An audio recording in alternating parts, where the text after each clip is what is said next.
I'm Pete Cunningham. I'm an exercise physiologist working here as head of human performance. Basically trying to get the most out of the guys that we can physically, look after them, make sure they're fed well, all that sort of stuff, looking after the human engine. Come from quite a long time in sailing. Did 5 Olympic campaigns with the British sailing team, working as an exercise physiologist, starting in '96, finishing just around 2012. Did a couple cup campaigns with Artemis, which was the San Fran Cup and the Bermuda Cup, 34 and 35.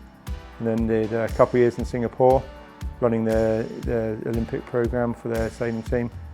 And then here we are now, back in the Cup. The Olympic sailing has a little bit of everything. So we used to train guys on bikes, the windsurfers used to train on bikes, the laser sailors and the Finns were very into their biking. And then you come to the Cup and half the team are really into their bike training. Typical same sort of programs you'd expect from elite cyclists. And then the other half, the afterguard half, all just sort of trying to get weight management, look after themselves.